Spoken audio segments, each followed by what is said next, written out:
The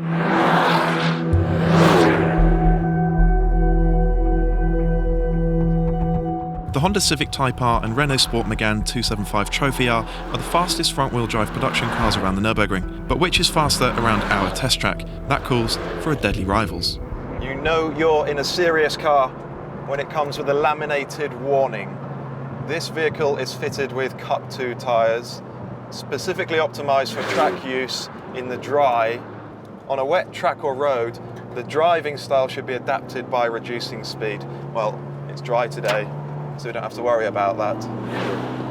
This is a proper piece of kit. It's as extreme, as hardcore as hot hatches get, and it's absolutely mighty on track. These Cup 2 tyres, it's fundamentally the same tyre that Porsche fits to the 918 Spider, to the 911 GT3 that Ferrari uses on the 458 Speciale.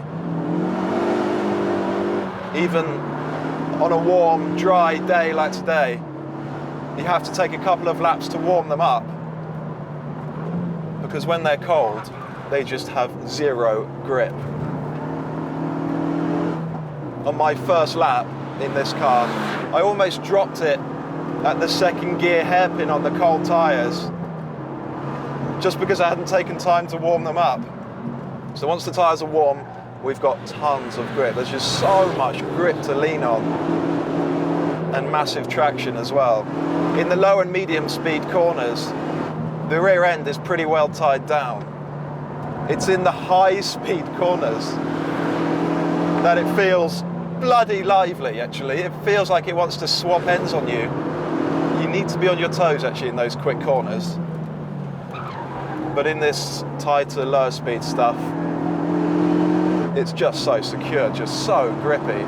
So in the murky world, the unofficial, unregulated world of Nürburgring lap times, this car was briefly the front-wheel drive record holder. It's one of 3 front-wheel drive cars to have gone below 8 minutes. Of course, the first was the Seat Leon Cupra, and now the third is the current quickest car around there, the Honda Civic Type R. This car did a 7 minutes 54. 7 minutes 54! A few years ago, the Ferrari 430, that's a near 500 horsepower supercar, did a 7:55. This is quicker than a Ferrari. But somehow that Honda went quicker around that racetrack in Germany that I've mentioned once or twice. So let's jump in the Honda and find out. 7 minutes and 50 seconds. The fastest front-wheel drive production car around the Nürburgring.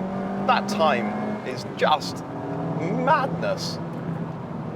We don't have that Megane's super sticky Cup 2 tyres. We're on a Continental Sport Contact 6. It's a grippy tyre, but it doesn't have that relentless bite that the Cup 2 does. It feels like a less serious track car all round, and yet somehow it goes 4 seconds quicker around the Nürburgring. That seems quite surprising to me. We'll set our own lap times later on. The very best turbocharged 4-cylinder engines, they feel sharper than this when you get on the throttle. Although it has to be said, in this car you do have another 500 RPM or something to play with right at the top end. I'm sure some people do lament Honda switching to turbocharging for this car. People loved those old normally aspirated VTEC engines, but there was absolutely no way that they'd get enough performance out of one of those normally aspirated engines to keep up with the hot hatch arms race in 2015. They had to go turbo. And throttle response aside, they've done a good job of it. On the road, the chassis is really nicely adjustable. Your way into a corner, you can just excite the rear axle a little bit, just to keep the front end pinned to its line. You lose that adjustability on track just because you're driving to the limit of front axle grip all the time. With no front axle grip in reserve, there's no way of bringing the rear end into play.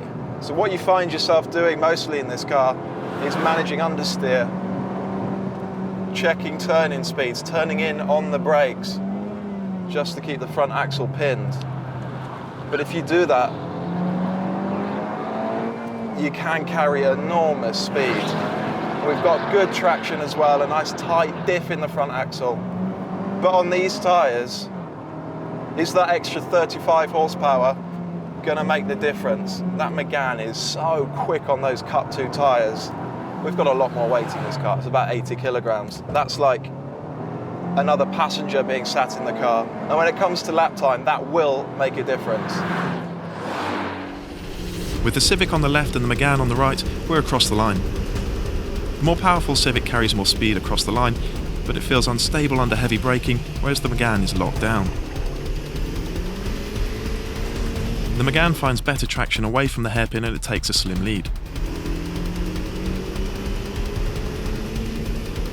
The Honda reaches 93 miles per hour down the next straight compared to 91 miles per hour for the Renault, but the Megane carries 3 miles per hour more through the chicane. By the exit, the Megane leads by 0.2 of a second. The grippier Megane carries more speed through the long left-hander and the right-hander that follows, and it hits 105 miles per hour down the next straight compared to 102 miles per hour for the Civic. Diving into the S-bend, the Renault leads by 0.4.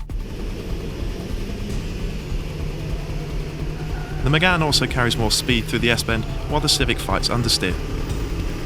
However, the Civic's power advantage shows down the next straight and it hits 85 miles per hour compared to 84 for the Megane. The Renault stretches its lead by another 0.3 in the hairpin alone.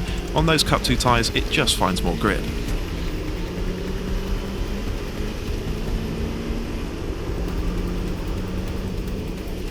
It gets through the second chicane at 62 miles per hour, 3 miles per hour faster than the Civic. Heading into the penultimate corner, it leads by 0.9 of a second. Once again, the Megane carries more speed through the quick left-hander, and it's faster through the final corner as well. The Megane crosses the line in 1 minute 23.6 seconds, with the Civic setting a time of 1 minute 24.9 seconds. The Honda is more powerful, but with less weight and those super sticky tyres, the Renault goes 1.3 seconds quicker around the Bedford Autodrome. So how do we explain the Civic's faster Nürburgring time? Perhaps its power advantage counts for more on the ring's long, flat-out sections, or maybe the discrepancy is down to the conditions, the drivers, or maybe, whisper it, foul play. Either way, on a circuit such as this one, the Renaultsport Megane 275 Trophy R has the Honda Civic Type R covered. Click on the links to watch more Deadly Rivals videos and remember to subscribe to the channel.